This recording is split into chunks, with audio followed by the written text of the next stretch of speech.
lay with his wife Eve, and she became pregnant and gave birth to Cain. She said, "With the help of the Lord I have brought forth a man."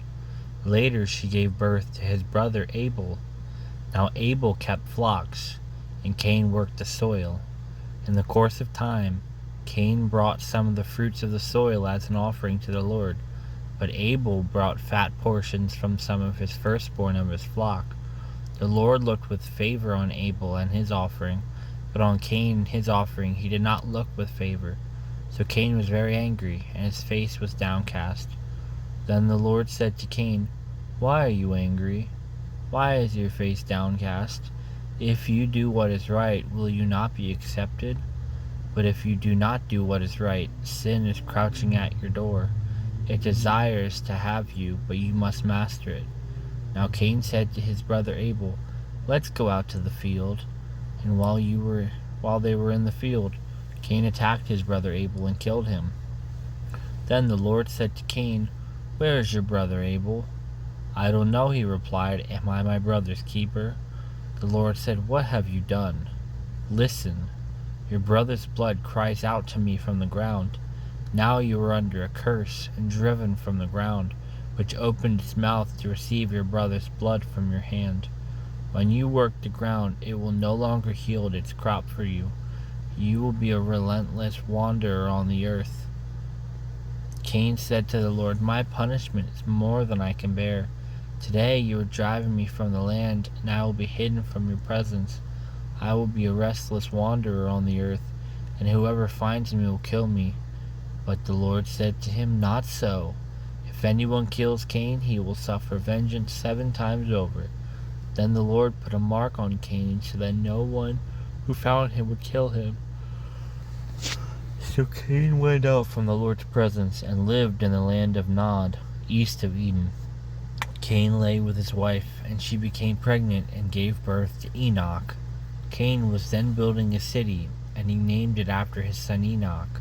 To Enoch was born Irad, and Irad was the father of Mehujael, and Mehujael was the father of Methushael, and Methushael was the father of Lamech. Lamech married 2 women, one named Ada and the other Zillah. Ada gave birth to Jabal. He was the father of those who live in tents and raise livestock. His brother's name was Jabal. He was the father of all who play the harp and flute. Zillah also had a son, Tubal-Cain, who forged all kinds of tools out of bronze and iron. Tubal-Cain's sister was Naamah. Lamech said to his wives, "Ada and Zillah, listen to me. Wives of Lamech, hear my words. I have killed a man for wounding me, a young man for injuring me. If Cain is avenged 7 times, then Lamech 77 times." Adam lay with his wife again, and she gave birth to a son, and named him Seth, saying, "God has granted me another child in place of Abel, since Cain killed him." Seth also had a son, and he named him Enosh. At that time men began to call on the name of the Lord. The heart is in the hand of the Lord. He directs it like a watercourse wherever he pleases. All a man's ways seem right to him, but the Lord weighs the heart.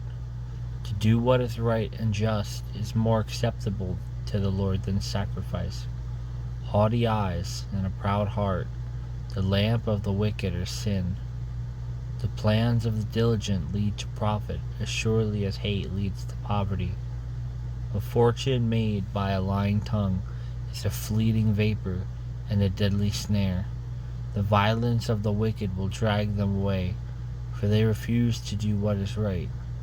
The way of the guilty is devious, but the conduct of the innocent is upright. Better to live on a corner of the roof than share a house with a quarrelsome wife. The wicked man craves evil. His neighbor gets no mercy from him. When a mocker is punished, the simple gain wisdom. When a wise man is instructed, he gets knowledge. The righteous one takes note of the house of the wicked, and brings the wicked to ruin.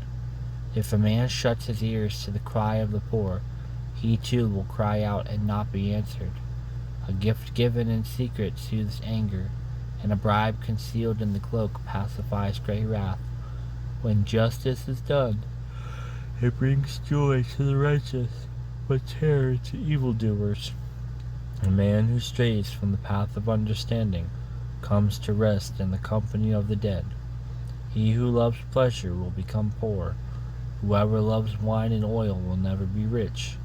The wicked become a ransom for the righteous, and the unfaithful for the upright. Better to live in a desert than with a quarrelsome and ill-tempered wife. In the house of the wise are stores of choice food and oil, but a foolish man devours all he has. He who pursues righteousness and love finds life, prosperity, and honor. A wise man attacks the city of the mighty and pulls down the stronghold in which they trust. He who guards his mouth and his tongue keeps himself from calamity. The proud and arrogant man, mocker is his name. He behaves with overweening pride. The sluggard's craving will be the death of him, because his hands refuse to work. All day long he craves for more, but the righteous give without sparing. The sacrifice of the wicked is detestable, how much more so when brought with evil intent. A false witness will perish, and whoever listens to him will be destroyed forever. A wicked man puts up a bold front, but an upright man gives thought to his ways. There is no wisdom, no insight, no plan that can succeed against the Lord. The horse is made ready for the day of battle, but victory rests with the Lord.